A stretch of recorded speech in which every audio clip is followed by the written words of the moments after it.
నమస్తే. ఇన్నాళ్ళు నన్ను సపోర్ట్ చేస్తూ, ఎంకరేజ్ చేస్తూ మీ ప్రేమని నాకు అందిస్తున్న ప్రతి ఒక్కరికి కృతజ్ఞతలు. అలాగే ఈ వీడియో కూడా ఖచ్చితంగా మీకు ఉపయోగపడుతుంది. లైక్, షేర్ అండ్ సబ్స్క్రైబ్ చేసి మీ సపోర్ట్‌ని నాకు అందించండి. అలాగే ఈ వీడియో పట్ల మీకున్న అభిప్రాయాన్ని కామెంట్ సెక్షన్‌లో కామెంట్ చేసి తెలియజేయండి. ఇప్పుడు వీడియోని చూద్దాం. జీవితంలో రకరకాల సమస్యలతో బాధపడుతున్నారా? ముఖ్యంగా ఆర్థిక సమస్యలతో సతమతమవుతున్నారా? ఎన్నో పరిహారాలు చేసి అలసిపోయారా? మంచి మార్గం దొరకాలని కోరుకుంటున్నారా? అయితే రండి, విశ్వాన్ని ఎలా అడగాలో తెలుసుకుందాం. లా ఆఫ్ అట్రాక్షన్ క్లాసెస్ మీకోసం మన ఛానల్లో. వివరాల కొరకు సంప్రదించండి. నమస్తే, వెల్కమ్ టు అవర్ ఛానల్. నేను పద్మిని. ప్రస్తుతంతో పాటు ప్రముఖ ఆధ్యాత్మికవేత్త, వాస్తు జ్యోతిష పండితులు కేఎస్ఆర్ గారు మనతో పాటు ఉన్నారు. మాట్లాడదాం. సార్ నమస్తే. సార్ భాద్రపద పౌర్ణమి వచ్చేస్తోంది. 18వ తారీఖు భాద్రపద పూర్ణిమ. పూర్ణిమ తిథి అంటేనే సకల కళలు ఖచ్చితంగా సంతరించుకొని ఉంటాడు ఆ చంద్రుడు. అయితే పాక్షిక చంద్రగ్రహణం కూడా ఏర్పడబోతోంది, మనకు కనిపించదు. సో పాక్షిక చంద్రగ్రహణానికి మరి ఎలాంటి విధి విధానాన్ని పాటించాల్సి ఉంటుంది? రకరకాల వాళ్ళు రకరకాలుగా చెప్తూ ఉన్నారు. ఏది పాటించాలో తెలియనటువంటి పరిస్థితుల్లో ఉన్నారు. వ్యతిపాత యోగంతో వస్తున్నటువంటి పౌర్ణిమ, మరి దీనికి ఏమైనా ఇంపార్టెన్స్ ఉంటుందా? ఇవన్నీ ఒక్కసారి మీ ద్వారా సార్. తప్పకుండా. ఎందుకంటే ఏ గ్రహణమైనా కూడా అంటే మనకి మామూలుగా అయితే నిజానికైతే అది కనబడే టైం మనకి కనబడదు. అంటే ఉదాహరణకి ఏంటంటే పొద్దున్న 6 నుంచి ఇంచుమించుగా 10 దాకా ఉంటుంది చంద్రుడు ఏం కనబడతాడు కదా. కానీ అమెరికా, లండన్ ఇలాంటి వాళ్ళకి ఎవరికైతే పగలు రాత్రి అవుతుందో, రాత్రి పగలు అవుతుందో అలాంటి వాళ్ళకి ఇప్పుడు ఇది కనబడుతోంది. కానీ శాస్త్రం ఏమంటుంది అంటే కనుక ఇక్కడ ఓకే, కనపడని వాళ్ళు ప్రత్యేకంగా విధి విధానాలు పాటించకపోయినప్పటికీ కూడా దేశమంతా బాగుండాలి అన్న కూడా మనం కూడా ఏదైనా చేయటం అనేది ఒక పద్ధతి. తర్వాత మరి భారతదేశంలో ఒకవేళ కనపడకపోతే, లేదు ఇంకెక్కడైనా సరే ఏదైనా గ్రహణం వచ్చినప్పుడు కనపడకపోతే ఆ ప్రదేశాల వాళ్ళ మీద ఏదైనా ప్రభావం ఉంటుందా ఉండదా అనేది ఒకటి. సో ఇక్కడ అలా చూసినప్పుడు ఏంటంటే 10% ప్రభావం అయితే ఉంటుంది అని చెప్పి కూడా కొంతమంది శాస్త్రకారులు చెప్పడం అనేది అయితే సంభవించింది. సో 10% అయితే ఉంది కదా, పాక్షికం అయినప్పటికీ 10% ఉంటుంది అనేది ఉంటుంది. తర్వాత రెండోది వచ్చేప్పటికి ఏంటంటే ఇవాళ అంతా కూడా ప్రపంచం అనేది గ్లోబల్ అంటే విశ్వజనీయం అయిపోయింది కాబట్టి ప్రతి చోట ఎక్కడెక్కడ మన బంధువులు ఉంటారు, ఉన్నారు, మన ప్రవాసాంధ్రులు బోల్డ్ చోట్ల ఉన్నారు. సో వాళ్ళందరూ బాగుండాలి అంటే అక్కడ వాళ్ళు ఆచరించాలి. వాళ్ళు ఆచరించకపోయేప్పటికంటే వాళ్ళ విధానాల్లో కొంత నెగ్లెక్షన్ అనేది ఏదైనా ఉంటే వాళ్ళ తరపునైనా ఇక్కడ మనం కొంత బాగుండడానికి అయితే చేయొచ్చా? వాళ్ళకి ఉంటుందా ఫలితం?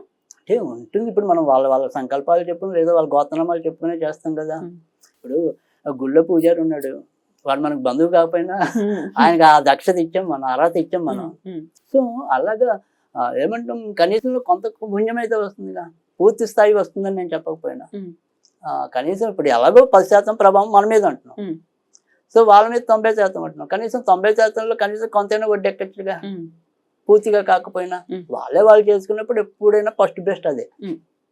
సో ఆ రకంగా చేసుకోవటం అనేది ఇక్కడికి వచ్చేప్పటికి ఏంటంటే ఇది ముఖ్యంగా ఇప్పటికే మనకేమంటాం ఏళ్ళ నడుస్తున్న కుంభరాశి మీద దీని యొక్క ప్రభావం అనేది ఉంటుంది. తర్వాత వచ్చేప్పటికి ఇది ఉదయం 6 నుంచి అంటే కనుక సుమారుగా కన్యా లగ్నం అది నడుస్తూ ఉంటుంది. కన్యకి తొలకే మధ్యలో వచ్చేసాడా సూర్యుడు? అంటే 16వ తారీఖు వస్తాడు.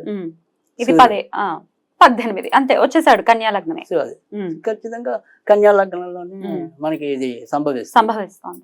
సో కన్యా లగ్నానికి ఇప్పటికే మనకి రాహు కేతులు అంతా అక్కడ శుక్రుడు నేర్చబడి ఉండటం ఇవన్నీ ఇప్పటికే ఉన్న గ్రహస్థితి.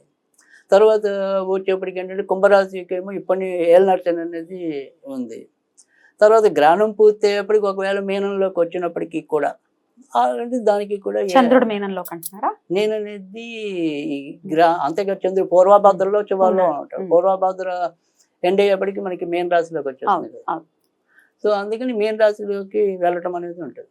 సో ఆ మీన రాశిలోకి వచ్చినప్పుడు చంద్రుడు రాహు కలుస్తారు కాబట్టి అసలు అప్పుడే గ్రహణం ఏర్పడుతుంది. రాహుగ్రస్త కానీ ఇక్కడ నేను చెప్పేది ఏంటంటే నక్షత్రం పూర్వభద్ర కాబట్టి కుంభరాశికి కూడా అంటున్నా.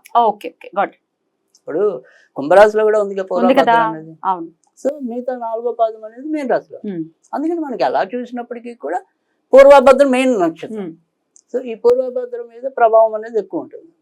సో ఇక్కడ అందులో పూర్వభద్ర అనేది వాయుతత్వ నక్షత్రం. వీళ్ళు ఏంటంటే మన గాలికి ఎలాగైతే ఒక నిర్దిష్టమైన చలనం ఉండదు, ఒక్కోసారి వీళ్ళు అలాంటి జీవితంలో నిర్ణయాలు తీసుకోవటం. ఎందుకంటే ఇక్కడ బుద్ధికారకుడు కూడా చంద్రుడు కదా, ఎప్పుడైతే ఆయన రాహుగ్రస్తం అవుతాడు మన నిర్ణయాలు కరెక్ట్గా లేకపోవటం అనేది ఉంటుంది. సో నిజానికి ఇక్కడ మనం ఏంటంటే మనం తీసుకునే బుద్ధి కోసలత లోపం వల్ల ఇబ్బందులు తెచ్చుకోవటం గ్రహణం కంటే కూడా నన్ను అడిగితే చెప్పాల్సింటే కదా. సో అందుకే ఇక్కడ ఖచ్చితంగా ఈ రోజైతే ప్రపంచం అందరూ భయపడేంత ఆల్రెడీ ఇప్పటికి ఉపద్రవమైన పరిస్థితుల్లోనే ఇక్కడ గ్రహణం పట్టినా పట్టకపోయినా నా అంచనా ప్రకారం వచ్చే మార్చి వరకు కూడా ఇంపాక్ట్ ఉంటుంది. డిసెంబర్ లో మళ్ళీ అమెరికాలో కూడా కనిపిస్తుంది ఆ గ్రహణము. డిసెంబర్ లో ఎలక్షన్స్ ఉన్నాయి అమెరికాలో. ఇది కూడా ఉంటుంది. మళ్ళీ సూర్యగ్రహణం కూడా పాక్షికంగా ఆబ్వియస్ గా 15 రోజులకి సూర్యగ్రహణం కూడా పాక్షికంగా ఉంది. సో అందుకని ఎలా చూసినా కూడా ప్రపంచం అంతా కూడా ఇప్పుడు కొంతవరకు నలిగిపోయే పరిస్థితులే ఉన్నాయి. మన దేశం అని కాదు, ఏ దేశమైనా కూడా కొన్ని దేశాల్లో ఇప్పుడు మరి విపరీతమైన ఆర్థిక సంక్షోభం అనేది ఉంది. ఒకప్పుడు ఎంతో పరిపుష్టంగా ఉండే అమెరికా యొక్క ఆర్థిక వ్యవస్థ కూడా కొంత ఇబ్బంది పడుతుంది. సో ఎలా చూసినా కానీ మనకి ఇదేమి ప్రపంచానికి ఉత్తమ సంకేతం అయితే కాదు. గ్రహణాలు ఎప్పటికీ అవ్వవు కదండి. అవేమి మంచి సంకేతాలు కావు. అంటే భయపడే వాళ్ళు భయపడతారు, భయపడని వాళ్ళు భయపడతారు, ఆక్షేపించే వాళ్ళు ఆక్షేపిస్తారు. కానీ దేని ప్రభావం దానికైతే ఉంటుంది. మరి ఏం చేసుకోవాలండి గ్రహణ సమయంలో సామాన్యులు? అంటే ఇక్కడ మామూలుగా చెప్పింది ఏంటంటే కనుక యాక్చువల్గా చాలా మంది తెలిసి లేదా ఎక్కువ మంది చెప్పేది చంద్రుడికి సంబంధించిన వస్తువులు దానం చేయటం, చంద్రజపం చేయటం అనేది ఉంటుంది. సో ఇక్కడ బియ్యం అనేది 7 కిలోలు బియ్యం అనేది 7 అనేది మనం ఇచ్చే సంఖ్య. సో మామూలుగా వీళ్ళు ఏం చేశారంటే అన్నిటికీ కూడా ఎక్కువ శాతం అయితే 1.5 కిలోలు అన్నట్టుగా ఇచ్చారు. కిలోన్నర అన్నట్టుగా ఇచ్చారు వీళ్ళు పాత రోజుల్లో. ఓకే. సో అదే నేనేమంటానంటే కనుక ఒకవేళ మీరు అలా పెట్టుకోకుండా 7 గుప్పిళ్ళు 7 అనేది నా సంఖ్య కాబట్టి మీ గుప్పిడి అంత అయితే అంత 7 గుప్పిళ్ళు బియ్యం. అసలు బియ్యమే కదా, తక్కువ కాస్టే ఉంటాయి, పెద్ద ఏమే. సో ఈ 7 కిలోల బియ్యం 7 ఎంత అనుకుంటే అంత అనుకోండి. వాళ్ళ శక్తి ఉంటే 7 కిలోలు ఇస్తారు, లేదంటే నేను బస్తా ఇవ్వచ్చు, శక్తి ఉంది ఓ బస్తా ఇవ్వండి, తప్పే ఉంది. సో కాకపోతే మీరు ఇస్తే బస్తా లాంటిది ఇద్దాము అనుకున్నారు అనుకోండి, నిజంగా మీకు అంత మంచి సంకల్పం ఉందనుకోండి, ఖచ్చితంగా ఏ అనాథ శరణాలయాలకు అంతే కదా, అది కూడా ఫలితాన్ని ఇస్తుంది, అది ఎక్కువ ఫలితం ఇస్తుంది. ఇప్పుడు నేను కడుపు నిండిన బ్రాహ్మణుని, నాకు మీరు బస్తా ఇస్తే ఏమొస్తుంది? అవును, పురుగులు కదా. అందుకే కడుపు నిండిన బ్రాహ్మణులకి కంటే కూడా కడుపు నిండని బ్రాహ్మణులకు పెట్టండి, అది శీఘ్ర ఫలితం ఇస్తుంది నేను చెప్పేది అయితే. సో అందుకని అలాంటి వాళ్ళకి కాదు, మీరు చక్కగా ఒక దానం ఇచ్చినా కూడా అది అపాత్ర దానం అవ్వకూడదు అనేది నేను మొదటి నుంచి అనుకునేది. సో ఆ రకంగా చేయటం అనేది ఒకటి. కానీ దీంతో పాటు ఇంకా సులభంగా నా రెమెడీస్ ఉంటాయి కాబట్టి తప్పకుండా సార్ అవి కూడా చెప్పండి. ఇక్కడ వాళ్ళు కూడా ఇవ్వాలిగా 10% ఉందంటున్నారు కాబట్టి నేను చెప్తున్నా, వాళ్ళకి కూడా ఉపయోగపడడానికి చెప్తున్నా. పౌర్ణమి నాడు ఇచ్చేయమంటారా? గ్రహణ సమయంలో మర్నాడు ఇమ్మంటారా? 19వ తారీఖు ఇవ్వాలి, 18వ తారీఖు గ్రహణం, 19వ తారీఖు ఇవ్వాలి, రైట్. సో ఈ రోజు ఏం చేయాలి అంటే కనుక మనం చేయవలసింది ఏంటి అంటే ఖచ్చితంగా ఈ లోపు మీరు ఏం చేస్తారంటే ఈ ఫ్యాన్సీ షాపుల్లో ముత్యం పూసలు అమ్ముతారు. అలాంటివి ఒక 7 ముత్యం పూసలు, ఈ 7 ముత్యం పూసలతో పాటు అంటే మనం స్నానం చేసే నీళ్ళు ఏవైతే ఉంటాయో అందులో ఈ 7 ముత్యం పూసలు వేయాలి.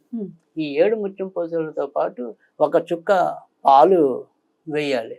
తర్వాత వచ్చేప్పటికి ఏంటంటే దీంతో స్నానం చేసి వచ్చాక ఇంట్లో లక్ష్మీదేవికి మీరు క్షీరాన్నం నివేదన చేస్తే ఖచ్చితంగా ఈ దోషం పోతుంది, అంతకంటే పెద్ద పరిష్కారం అయితే అవసరం లేదు. తర్వాత ఇదే రోజు ముందు రోజు కనుక ఒకవేళ మీరు జపం చేద్దాం అనుకుంటే, అంటే గ్రహణాల టైం ఎప్పుడు కూడా మనము దాన్ని విశిష్టంగా సాధనకు ఉపయోగకరిస్తుంది అంటాము కాబట్టి సపోజ్ ఇప్పుడు మనకి ఆ గ్రహణం పట్టేది పగలైనా కూడా మనకి అది మంచి కాలమే, రాత్రి అయితే వాళ్ళకి అనుకోండి. ఇక్కడ మనకి పగలైనప్పటికీ కూడా అంటే మన పూజలన్నీ పగలే చేస్తాం. అందుకని ఇక్కడ మనం ఏంటంటే అదే సమయంలో అక్కడ వాళ్ళకి గ్రహణం పట్టే సమయంలో ఇక్కడ మనం కూర్చుని ఏదైనప్పటికీ కూడా ఓం రజనీ శేఖరాయ నమః, ఓం రజనీ శేఖరాయ నమః అనేది మీ శక్తానుసారం చదువుకున్నప్పటికీ కూడా ఆ గ్రహ దోషం అయితే ఖచ్చితంగా పోవటం అనేది అయితే ఉంటుంది. ముఖ్యంగా ఏదైతే ఈ గ్రహణం అనేది ఎక్కువ శాతం అనేది ఈ భార్యాభర్తల వైవాహిక జీవితం మీద కూడా దీని యొక్క ప్రభావం ఎక్కువ చూపే అవకాశం ఉంటుంది. సో కలుద్దాం అనుకునే వాళ్ళు మళ్ళీ పట్టింపులు రావచ్చు. తర్వాత ఏమంటాం, ఒక్కోసారి చెడ్డ వివాహాలు పెరగచ్చు. అంటే కులాంతర వివాహాలు అయితే అయ్యే కానీ అందులో ఆపోజిట్ ఎవరో ఒకళ్ళు అంత మంచివాళ్ళు కాదు, బట్ అయిపోయే ప్రమాదం ఉంటుంది. అందుకని ఏదైనప్పటికీ కూడా అంటే ఏది మనిషికి మంచో ఏది చెడో ఆ రకమైన ఫలితం మంచిది పొందాలి అనుకుంటే కనుక ఖచ్చితంగా ఈ గ్రహణానికి ఎంతో కొంత మనం చేయవలసింది ఈ రకంగా చేస్తే పొందాలి. ఈ గ్రహణ ఎఫెక్ట్ ఎవరికి ఉండకూడదని మనస్ఫూర్తిగా కోరుకుంటూ రైట్ అండి, కృతజ్ఞతలు, నమస్కారం.